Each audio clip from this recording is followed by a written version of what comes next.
Fala galera, bom dia, boa tarde, boa noite, boa madrugada. Prazer, meu nome é Davi Fernando e vim trazer mais um vídeo aqui pro canal. No vídeo de hoje eu vim comentar rapidamente o primeiro capítulo do livro Ciência. A Ciência Pode Explicar Tudo, John Lennox, beleza? Mas antes de começar e antes de eu mostrar o que o livro trata, né? Do que o livro está tratando, do que tratou no primeiro capítulo. Cara, eu peço pra antes, né? Você deixar o like. Deixa o like aí, rapaz. Comente, compartilhe e se inscreva aqui no canal, tá? Ajuda aí o meu trabalho, rapaz. Dá o like aí, comenta, compartilha aí pros seus amigos. Se inscreva no canal se você ainda não é inscrito, tá bom? Então, John Lennox é um rapaz, o cara tem muita formação, tá? Muita formação mesmo. Você consegue ver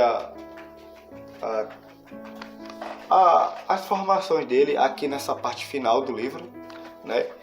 Só pra vocês verem. O cara é mestre em arte, em matemática, em bioética, doutor em filosofia e em ciência, e é também professor mérito de matemática da Universidade de Oxford, membro emérito em matemática e filosofia da ciência no Green Templeton College e membro associado na St. Boise's School. Então o cara é top. Ele debateu com Richard Dawkins, um dos maiores ateus, né, do mundo, e mais alguns aqui que ele cita também no livro. Basicamente isso, ele cita aqui nessa parte, tá? O livro começa introduzindo um pouco do que trata o livro. Na verdade, ele começa citando frases de pessoas que apoiaram o livro, tá? Então, tipo assim, doutor fulano de tal, esse livro é bom, esse livro é isso, aquilo. Eu vou só pegar um texto desse, só pra deixar claro, tá? Vamos pegar esse daqui. É professor de matemática da Universidade de... Rapaz, aí você pegou... Einstein, Austrália, alguma coisa assim. Não muito bem, não. John Lennox faz uma análise ampla, envolvente e provocativa sobre o relacionamento entre a ciência e o cristianismo. Ele avalia os escritos e as declarações de cientistas renomados, desde Newton até Hawkins, sobre religião, o universo, Deus e a criação, e analisa o papel da fé e dos argumentos racionais tanto na religião quanto na ciência. Recomendo esse livro calorosamente.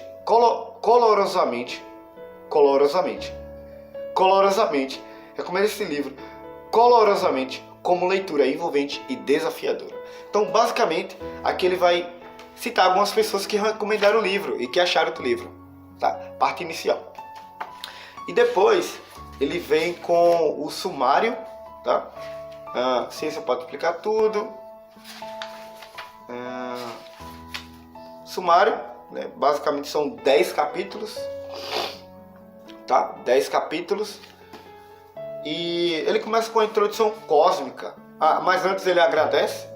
Pequeno agradecimento aqui, né? Prefácio também, tem um prefácio, né? Bem massa. E ele começa com a introdução, ou melhor, introdução cósmica. Na verdade ele coisa o título como introdução de química cósmica, tá? Então, basicamente, ele vai falar sobre, de modo geral, a ideia de ciência e religião e tal, essa ideia de questionar Deus e tal, se ele existe ou não, tá?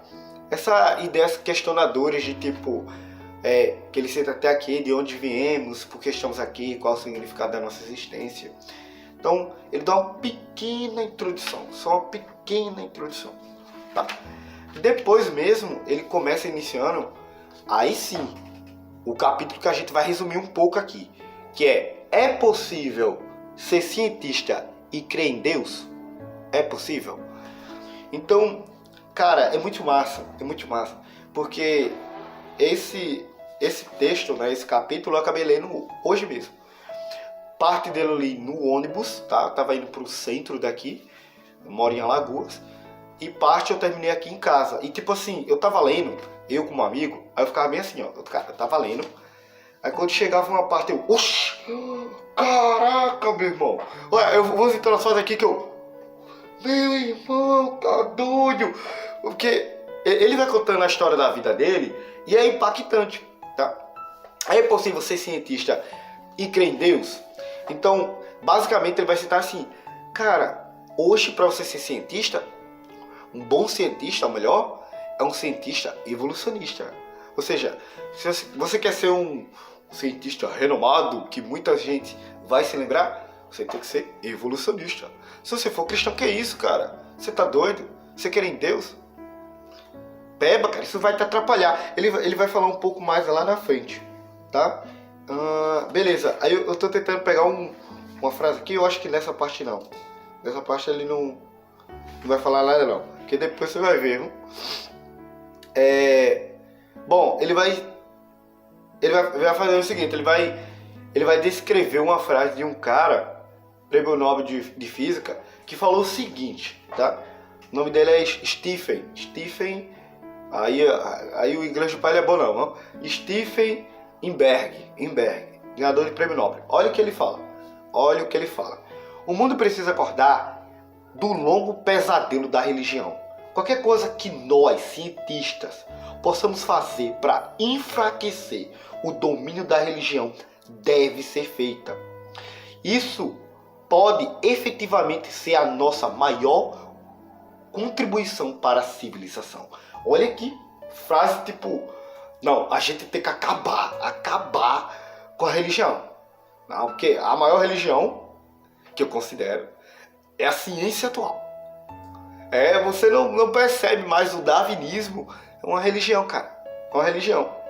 Então, tipo, literalmente dogmas, o pessoal segue a risca lá. E se você não apoia, nesse caso, né, você é um negacionista, louco, doido, você tem que ser extinguido, tá maluco? A gente tem que acabar. Foi o que o cara falou aqui, né? Qualquer coisa que nós, cientistas, possamos fazer. Então, tipo assim, caraca, fase pesada. Tá? Aí é o seguinte, ele vai falar de uma experiência dele na faculdade, tá? Na faculdade, basicamente isso. Parece que ele se reuniu com um cara, eu tô tentando resumir, né? Ele se reuniu com um rapaz, com um professor, acho que foi com um ganhador de prêmio Nobel ou foi com um professor renomado, não lembro muito bem. Senão eu vou ter que ler aqui o texto todo e tal. Aí é o seguinte, ele vai citar uma frase aqui do cara, né? Se eu não me engano era o renomado, né? Eu estava em um jantar formal na faculdade, sentado ao lado de outro ganhador de prêmio Nobel. Nunca havia me encontrado com um cientista tão renomado antes e para aproveitar o máximo da conversa, busquei lhe fazer perguntas. Então ele vai fazer perguntas, tá? Sobre ciência e tal. Aí lá na frente ele fala, Lennox, você quer seguir na carreira na ciência? Ele, sim senhor, respondi. Então ele prosseguiu nesta noite, diante de testemunha, ele falou bem assim, você deve abandonar essa fé infantil em Deus. Se não fizer, ficará intelectualmente deformado e será prejudicado com comparação com seus pares. Você simplesmente não terá êxito. Aí, ele falou assim, permaneci sentado na cadeira, paralisado, em choque, com o atrevimento e a imprevisibilidade da investida. Realmente não sabia o que dizer, até que consegui finalmente escapar, né? Deixar escapar. O que o senhor tem a oferecer que seja melhor do que eu tenho? Então, basicamente, cara, olha a pressão. Você quer ser um bom cientista, você tem que ser evolucionista. Ou seja, se você for publicar algum artigo, alguma coisa, e se você não pega na ideia da evolução, tu vai ser totalmente massacrado, cara. Massacrado, quanto de crítica, massacrado, quanto que você não vai ser aceito. E outra coisa, para quem não sabe o que é revisão por pares, é basicamente a revisão de outras pessoas do seu artigo. Então você faz um artigo, submete uma pesquisa ali, e aquela pesquisa ela vai ser revisada por outras pessoas. Revisão por pares. Então basicamente a galera da mesma área vai analisar isso, né? E aí eles confirmam, né, se realmente é aquilo ou não. Então o que imagina, cara? Você tá lá, a massa da galera cientista, é a galera evolucionista, e você vem dizendo que acredita em Deus, e a galera, a maioria é ateu. Então, rapaz, vai haver um choque aí, né? Vai haver um choque aí. Então, tipo, o que ele falou aqui? O que o cara respondeu? O que o prêmio Nobel respondeu? Tá doido? Deixa a tua fé em Deus. Nega a tua fé. Né? Não tem como não tem como. Só que na frente ele vai falar que tem como sim. Tá? Aí ele vai falar ele caracteriza um pouco mais, né, desse acontecimento. E ele vai falar do lado sombrio, né, da academia, que seria isso. Seria você forçar, por mais que eu tenha dados que apontem que não houve evolução, não, você vai forçar. É fato, é aquilo, já foi provado, é inegável, é indiscutível, é uma lei. É uma lei, olha, nem teoria, viu? Olha, é lei já. Se deixar a lei, é lei, é indiscutível. Evolução é indiscutível. Se você não tem, e é indiscutível que Deus não existe também. Indiscutível. Deus não existe. Então, pra que Deus? Né? Pra quê? Pra que Deus? Né? Beleza? Aí ele vai caracterizar, ele vai falar assim que a maioria dos prêmios Nobel eram pessoas que criam em Deus. Né? Ele cita aqui que 60%, né, eram cristãos. Então, tipo assim, essa ideia que Deus e religião não se juntam tá errado. Pera, se 60% de prêmios Nobel são pessoas que criam em Deus, como assim, cara? Como que não coisa? Se 60%, tá? Então, basicamente isso.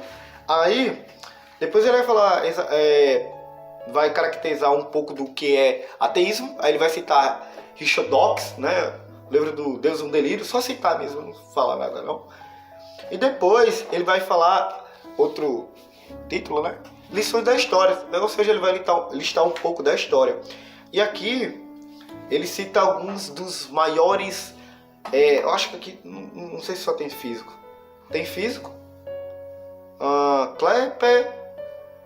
Cara, eu vou botar físico, mas talvez tenha matemática aqui. E eu gosto muito dessa pegada, sabe? Então ele vai falar, pera. Os maiores nomes da ciência era cristão. Como que não pode os dois, ciência e religião, estar juntos? Como que não, cara? Sendo que muitos desses caras tinham como base a Bíblia. Eles falavam, oravam. Então, tipo, como que não?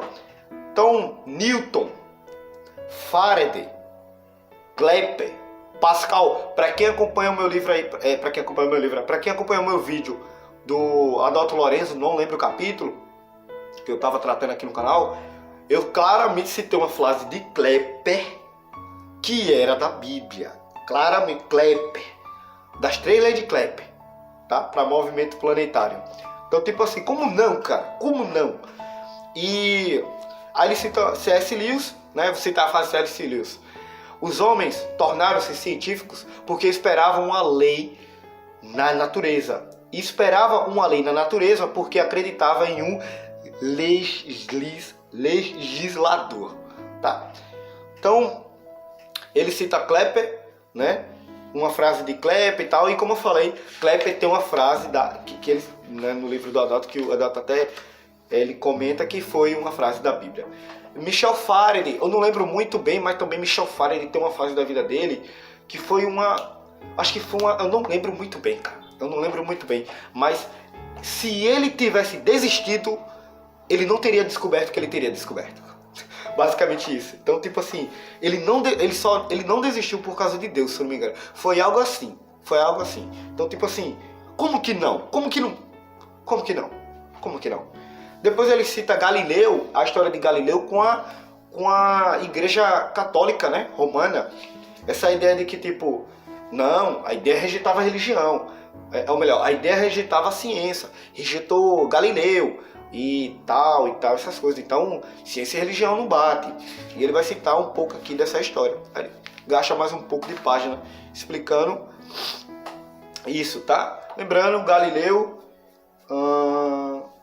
ele vai vir com uma ideia nova, né? Uma ideia que refuta lá, uma ideia que, na verdade, contrapõe a ideia de Aristóteles, tá? Então, basicamente isso. Aristóteles era Tido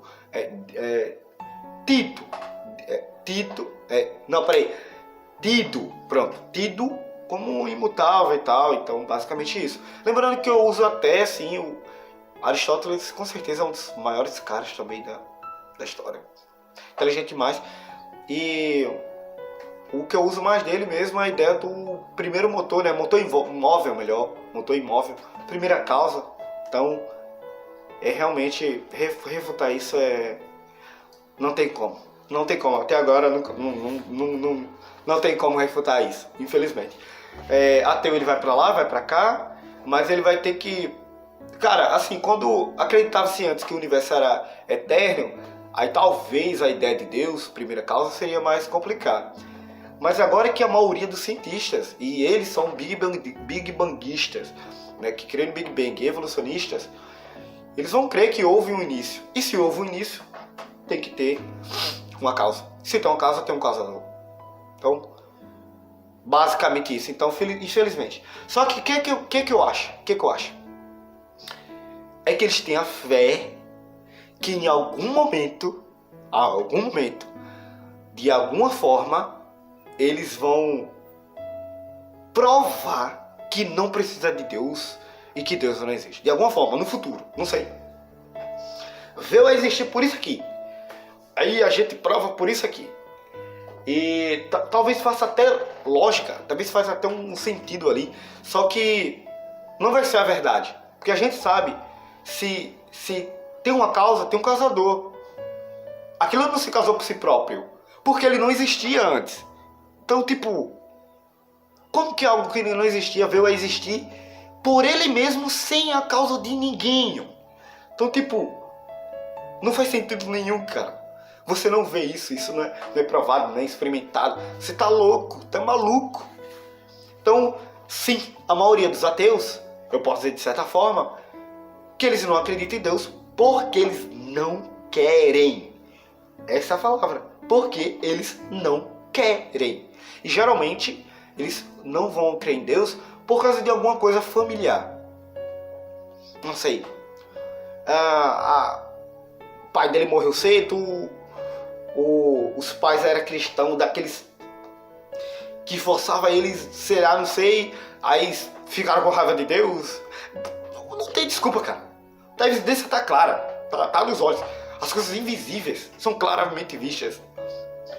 Então, tipo assim, eu cheguei a essa conclusão. Conclusão de Davi, 2024. Ateu só é ateu porque querem. Porque eu pensei que ateu é ateu porque o cara tem evidências. Não, ele quer. Ele acredita. Ele tem fé. Ele tem fé que alguma coisa no futuro vai fazer com que a fé dele coisa.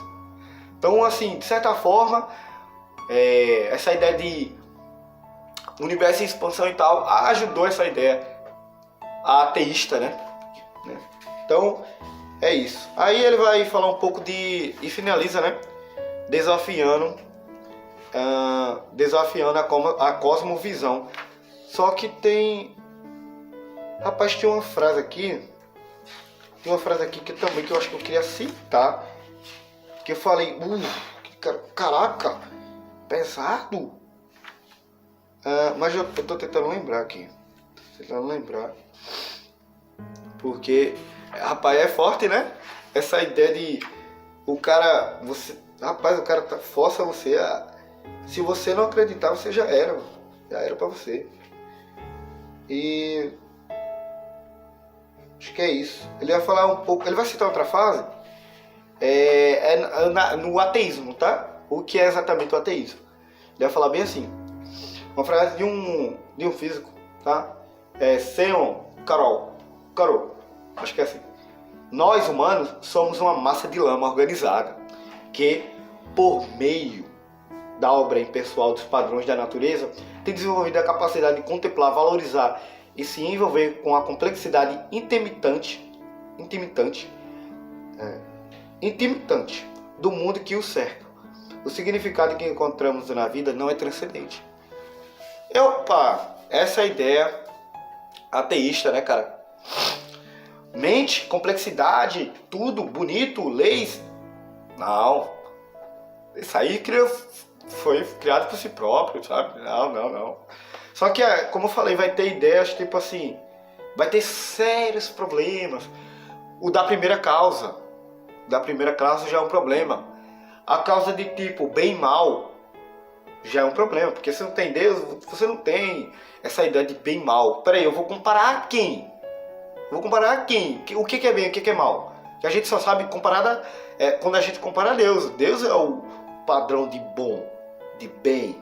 Então, tipo, calma. Outra coisa, evoluiu, né? Sem uma causa, beleza. Sem nada, Deus não existe, beleza. Então, pra quê? O que é que evolutivamente eu pensar em leis de físicas vai me ajudar a sobreviver? Porque quando eu vi isso no YouTube, eu fiquei, caraca, faz muito sentido isso. O que você tá lá, homem da caverna, né? Supostamente, homem da caverna, animalzinho, foguinho. Olha como é que ele descobriu o fogo, pedrinha. Do nada, foi meter pedra com pedra. Pedrinho. Eita, foi isso. Oi, foi isso. Peraí, galinho. Eita, fumaça. Vê um vento. Eita, fogo. Era assim. Não. Massa. Cara, imagina, viu, cara, Deus sendo essa besteira que o pessoal fala. Então, tipo, tá. Quem é esse cara que sobrevivia por meio de fazer a lança, fazer isso, aquilo ali, fazer aquilo outro, caça, essas coisas, né? O que vai acrescentar na vida dele ele saber lei da física?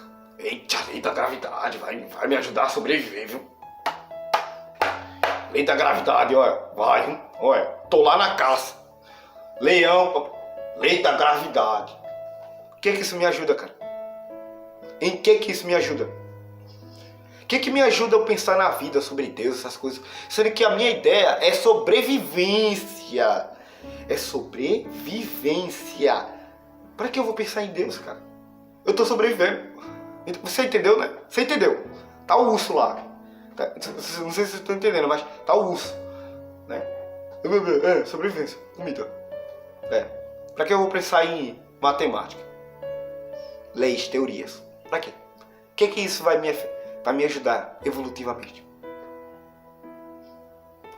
Então, tipo assim, lembrem, biblicamente a gente somos criados à imagem e semelhança de Deus.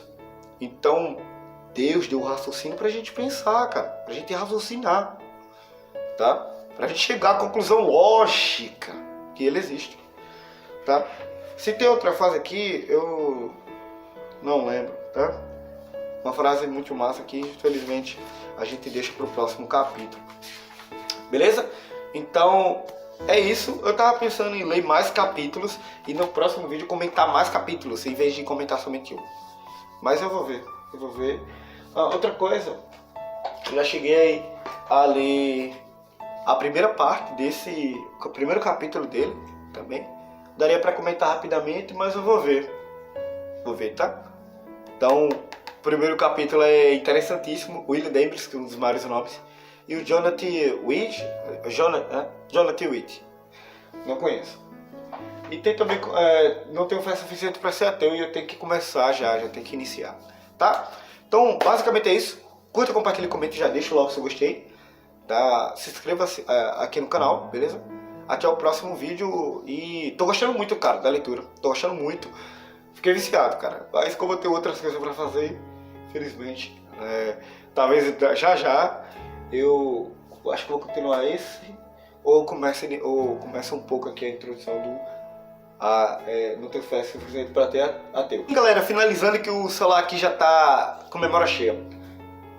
Falei que o livro do Adalto, né, como tudo começou, estou no capítulo 6 e eu já estou terminando, tá? O capítulo 6 ele é muito teórico. Então outra vez eu faço em formato de slide. Acho que fica melhor. Vai ser diferente. É muito teórico, tá? Basicamente métodos de datação e são interessantes, né? Mas são bem teóricos, tá? Então é isso. Curta, compartilhe, comente, já deixa logo se eu gostei. Até o próximo vídeo, galera. Abraço. Tamo junto.